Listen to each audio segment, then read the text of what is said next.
오, 내가 감옥에서 죽는 것을 보겠어. 학교에서 배운 것 중에 가장 쓸모있는 것은 요일이었다. 나는 그 사람이 요일의 왕인 화요일에 온다는 것을 알았다. 나중에는 그가 한 주 화요일은 역 건너편 동네로, 그 다음 주에는 우리 동네로 온다는 것도 알아냈다.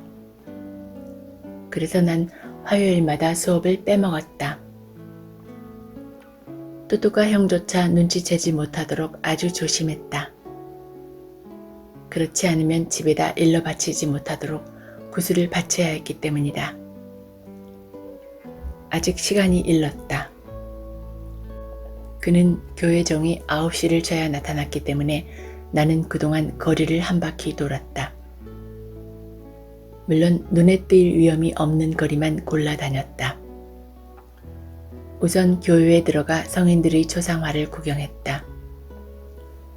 촛불이 곳곳에 켜 있어서 벽에 걸린 그림들이 약간 무서워 보였다. 촛불이 흔들릴 때마다 성인들도 번쩍거렸다. 늘 꼼짝 않고 서 있는 성인이 되는 것이 좋은지 아닌지 잘 모르겠다. 내가 성물보관소를 보고 있을 때 자카리아스 씨는 촛대의 초를 갈고 있었다. 그는 타다 남은 초들을 상 위에 수북히 쌓아두었다.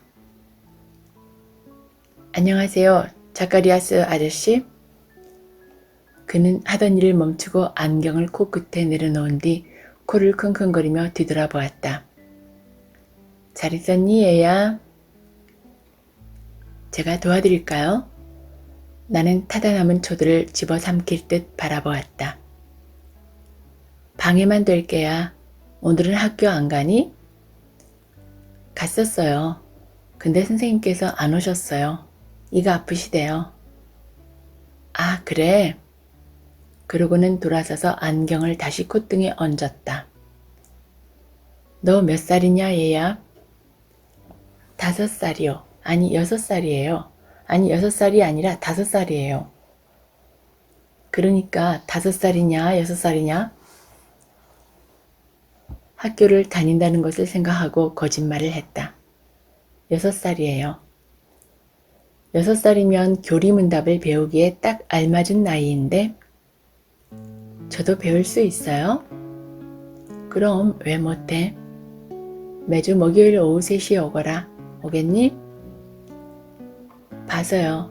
아저씨께서 타다 남은 초를 주시면 올게요. 그 초 도막으로 뭘 하게? 악마가 또 나를 충동질을 했다. 그래서 거짓말을 하고 말았다.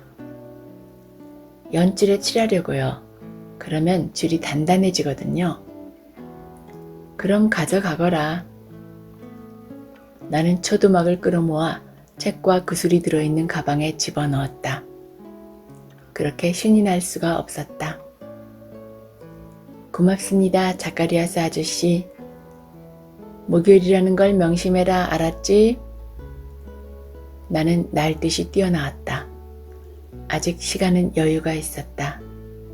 나는 카지노 앞으로 달려갔다. 사람의 왕래가 뜸한 틈을 타 거리를 가로질렀다. 그리고 잽싸게 있는 힘을 다해 길바닥에 초치를 한 다음 다시 돌아와 카지노의 닫힌 문 앞 길거리에 앉아 기다렸다.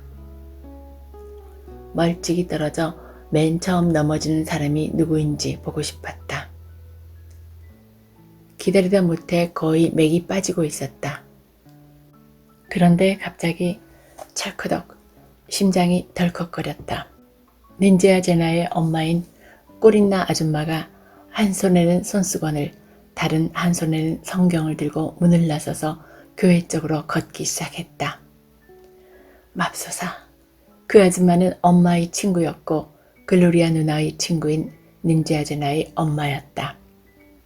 보고 싶지 않았다.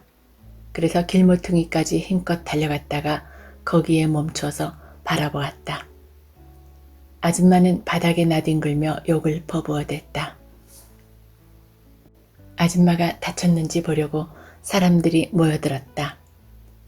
욕을 해대는 것을 보니 살짝 긁힌 정도인 것 같았다. 이 주위를 알짱거리는 못된 놈들 짓일 거예요. 나는 안도의 한숨을 내쉬었다. 그때 등 뒤에서 어떤 손 하나가 내 책가방을 잡아챘다. 제제, 저거 네 짓이지? 응? 불꽃머리 오를란두씨였다. 오랫동안 우리 이웃이었던 사람이다. 나는 아무 말도 할 수가 없었다. 너야 아니야. 우리 식구들한테 이르지 않으실 거죠? 이르지 않으마. 그런데 제제, 이리 와봐라. 이번 일은 저 아줌마가 수다쟁이라서 눈 감아주는데 다시는 그런 짓 하지 마. 누군가의 다리가 부러질 수도 있어. 내가 세상에서 가장 고분고분한 표정을 짓자 그는 나를 놓아주었다. 나는 그가 도착하기를 기다리며 시장 근처를 돌아다녔다. 루젠베르그 시내 빵집 앞을 지날 때는 상냥하게 인사했다. 안녕하세요, 로젠베르그 아저씨. 그는 그저 쌀쌀하게 안녕이라고 대꾸할 뿐이었다. 과자 조각도 주지 않았다. 망할 놈의 자식, 내가 랄라 누나랑 있을 때만 그런 걸 주다니. 아, 저기 그 사람이다. 바로 그 순간 시계가 9시를 알렸다. 그는 절대 늦는 법이 없었다. 나는 거리를 두고 그의 뒤를 쫓았다. 그는 포르그레스 거리로 접어들어 모퉁이에 멈춰섰다. 그리고 보따리를 내려놓고 왼쪽 어깨에 조끼를 얹었다. 체크무늬 셔츠도 어쩌면 저렇게 멋있는지. 나도 크면 꼭 저런 셔츠만 입어야지. 목에는 빨간 머플러를 두르고 있었다. 그는 모자를 뒤로 젖히고 굵은 목소리로 거리에 생기를 불어넣었다. 어서오세요 여러분. 신곡이 왔어요. 바이아 사람의 목소리는 매우 아름다웠다. 금주의 히트곡은 클라우디오 노르입니다. 슈크 비올라의 최신곡 용서도 있습니다. 비센치 셀레스티니의 최신 히트곡도 있습니다. 자 여러분, 최신 음악을 배워보세요. 노래하는 듯한 그의 말투는 나를 황홀케 했다. 나는 그가 파니를 불러줬으면 하고 생각했다. 그가 부르는 노래를 나는 따라 배웠다. 네가 감옥에서 죽는 것을 보겠어. 대목에 이르면 너무 멋진 나머지 온몸에 소름이 돋을 정도였다. 그는 큰 목소리로 클라우디오 노르를 부르기 시작했다. 만게이라 언덕의 삼바 축제에 갔다네. 흑백 혼혈 여인 하나가 내 마음을 빼앗았네. 하지만 다시는 가지 않으리. 얻어맞을까 무서워. 이미 장사인 남편이 날 죽일지도 몰라. 클라우디오 노르처럼 되진 않을 거야. 식구들을 먹여 살리려고 그는 부두 일꾼이 되었지. 그는 노래를 멈추고 다시 손님을 모으기 시작했다. 자, 1도 수당에서 400 헤이스까지 온갖 악보가 있습니다. 60여 곡의 신곡이 수록되어 있어요. 최신 탱고도 있습니다. 그러고 나서 내가 가장 좋아하는 파니를 부르기 시작했다. 그녀는 혼자였는데 이웃을 부를 틈도 없이 난 인정사정 없이 그녀를 찔렀지. 그 다음 대목에 이르자 그의 목소리는 굳은 마음도 녹일 만큼 부드럽고 달콤하고 애절했다. 가엾디 가여운 착한 그대 파니요. 너의 고통을 하느님께 빌리겠어. 네가 감옥에서 죽는 것을 보겠어. 그렇게 인정사정 없이 그녀를 찌른 너. 가엾디 가여운 착한 그대 파니요. 사람들은 나와서 그렇지도 않고 무작정 악보를 사갔다. 악보에 실린 파니의 사진 때문에 나는 그의 곁에 거의 달라붙어 있다시피 하였다. 그는 환한 웃음을 지으며 내게 돌아섰다. 하나 사려고? 아니요, 돈이 없어요. 그런 것 같더라. 그는 보따리를 둘러매고 다시 소리치며 걸어갔다. 왈츠곡 용서가 있습니다. 왕의 밤보다 더 많이 불리는 최신 탱고 담배를 피우며 기다리리와 젊은이여 안녕도 있습니다. 도시에선 탱고 하늘의 빛이 최고 인기예요. 아름다움 그 자체지요. 가사가 얼마나 멋있는지 보십시오. 그는 가슴을 펴고 노래를 시작했다. 당신의 눈빛은 하늘을 닮았어요. 은하계에 빛나는 별들의 광채를. 맹세코 그런 빛은 하늘에도 없어요. 당신의 눈빛처럼 매혹적인 눈빛은. 오, 내 눈을 보아요. 달빛 파도 속에 이루어진 슬픈 사랑의 이야기를 기억해요. 슬픈 사랑을 말없이 보여주는 당신의 눈빛. 그는 노래 몇 곡을 더 소개하고 악보를 팔았다. 다시 나와 눈이 마주치자 그는 나를 손가락으로 불렀다. 이리 와봐라 꼬맹아. 나는 배시시 웃으며 그의 말을 따랐다. 계속 따라다닐래 아니면 관둘래? 따라다닐래요. 아저씨처럼 노래를 잘하는 사람은 이 세상에 없어요. 그는 약간 우쭐해하며 긴장을 누그러뜨렸다. 일이 술술 잘 풀리는 것 같았다. 하지만 넌 꼭 찰거머리 같단 말이야. 전 아저씨가 비센치 셀레스티누나 시쿠 비올라보다 노래를 더 잘하는지 듣고 싶어요. 그런데 역시 더 잘 부르세요. 그는 입이 찢어져라 웃었다. 그 사람들 노래를 들은 적이 있냐 꼬맹아? 네, 아다우뚜 루순의 아들 집에 있는 전축으로 들었어요. 아마 그 전축이 낡았거나 바늘이 못쓰게 돼서 그랬을 거다. 아니에요. 전축은 산지 얼마 안 된 거였어요. 진짜 아저씨가 더 잘 부르세요. 그래서 이런 생각도 해봤어요. 얘기해봐. 제가 계속 아저씨랑 함께 다니는 거예요. 아저씨가 악보가 얼마인지만 가르쳐주세요. 노래는 아저씨가 하고 악보는 제가 파는 거예요. 사람들은 어린이한테 사는 것을 더 좋아하거든요. 나쁜 생각은 아니네. 꼬맹아, 하지만 한 가지 물어보자. 네가 원한다면 좋지만 난 내게 아무것도 줄 수가 없어. 전 아무것도 바라지 않아요. 그럼 왜? 노래하는 게 좋아서요. 노래 배우는 것이 좋아요. 전 이 세상에서 파니가 가장 멋진 노래라고 생각해요. 아저씨가 악보를 많이 팔고 나면 아무도 사가지 않는 낡은 악보나 하나 주세요. 우리 누나 갖다 주게요. 그는 모자를 벗어 아주 짧은 머리를 극적였다. 제겐 글로리아라는 처녀가 다 된 누나가 있어요. 누나한테 줄 거예요. 그럼 됐어요. 그래, 가자. 그 후로 우리는 함께 노래하며 악보를 팔게 되었다. 그가 노래를 부르면 나는 그것을 따라 배웠다. 정오가 되자 그는 생각에 잠긴 모습으로 나를 쳐다보았다. 그런데 넌 점심 먹으러 집에 안 가니? 일 끝나면요. 그는 다시 머리를 극적거렸다. 날 따라와. 우리는 세레스 거리의 상점에 앉았다. 그는 보따리 밑바닥에서 샌드위치를 꺼냈다. 그리고 허리춤에서 무시무시한 칼을 빼 샌드위치를 한 조각 잘라 내게 주었다. 그리고 사탕수수로 만든 술을 한 잔 시켜 마시고는 간식과 함께 마실 레몬 주스 2병을 시켰다. 그는 간식을 깐식이라고 발음했다. 샌드위치를 입에 가져가면서도 눈으로는 나를 바라보았다. 아주 만족스러운 눈빛이었다. 이봐 꼬맹이, 넌 내게 행운을 가져다 주었어. 내 주위에도 너 같은 배 벌렁 나온 꼬맹이들이 많이 있는데 이렇게 큰 도움이 될 수도 있겠다는 생각은 죽어도 못했거든. 그는 레몬 주스를 벌컥벌컥 마셨다. 너 몇 살이냐? 5살이요. 아니 6살이요. 아니 5살이야. 6살이야. 아직 6살이 안 됐어요. 아무튼 넌 참 영리하고 착한 아이다. 그럼 다음 주 화요일에도 함께 일해도 되나요? 그는 한바탕 웃었다. 너만 좋다면. 당연히 좋지요. 그래도 누나랑 먼저 의논해보고요. 누나도 이해할 거예요.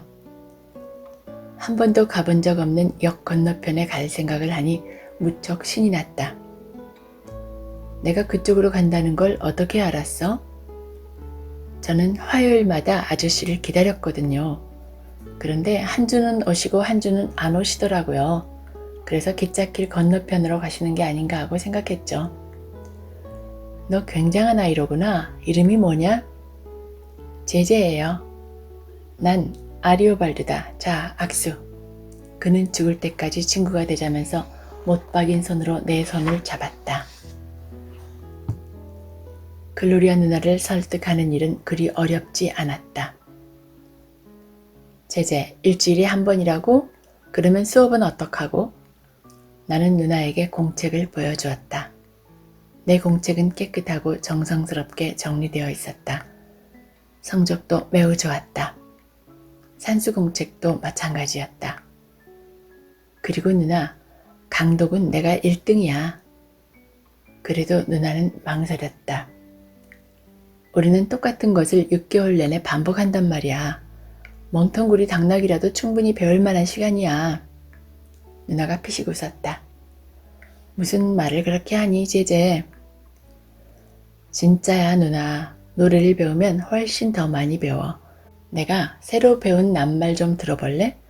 나중에 에드문드 아저씨가 다 설명해줬어. 잘 들어봐. 부두 일꾼, 천성계, 은하계, 비통하다. 그리고 있잖아.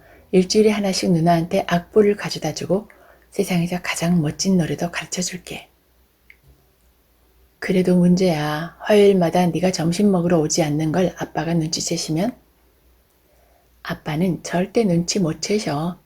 어쩌다 물으시면 거짓말하면 되지 뭐. 진진이 할머니 댁에서 먹는다고 하던가.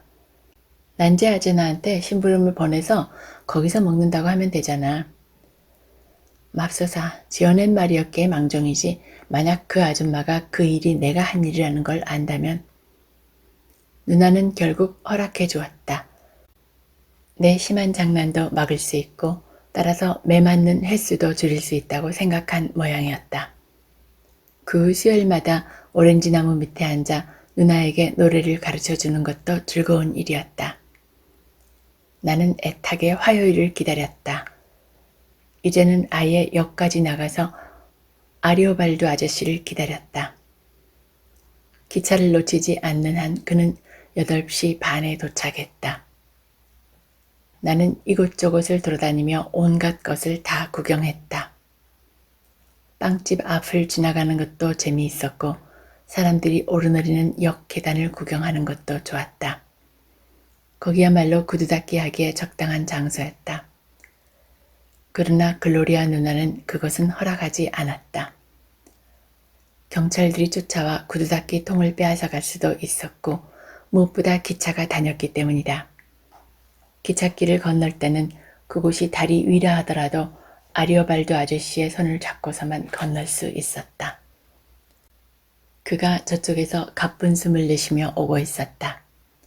파니 이후 그는 내가 사람들의 취향을 잘 알아맞힌다고 굳게 믿었다.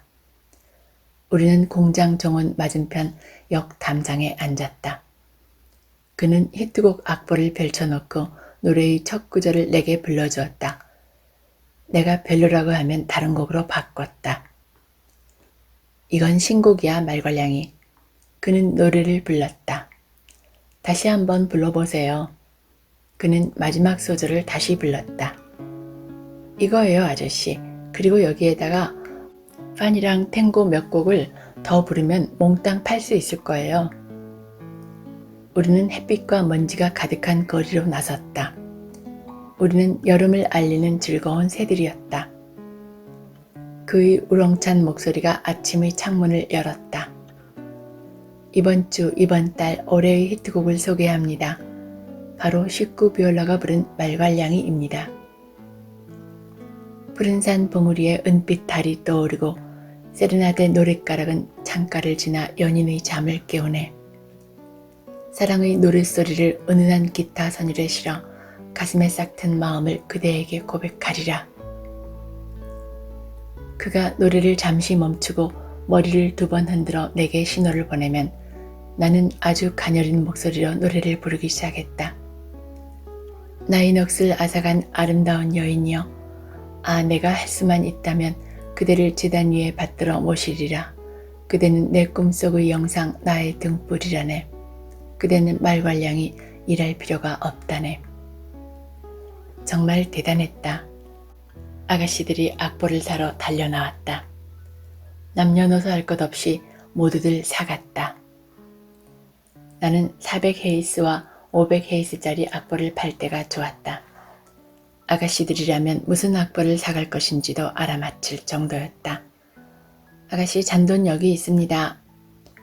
가지고 있다가 사탕이나 사 먹어라. 나는 아리오발도 아저씨의 말투까지 흉내냈다. 정오가 되면 언제나처럼 가장 가까운 식당으로 가서 꿀떡꿀떡꿀떡 샌드위치를 개걸스럽게 먹었고 가끔 오렌지 소다스나 까치밥나무 열매 소다스를 함께 마시기도 했다. 나는 주머니에서 거스름돈을 꺼내 식탁 위에 펼쳐놓았다. 여기 있어요, 아저씨. 그리고 그의 앞으로 동전을 밀었다.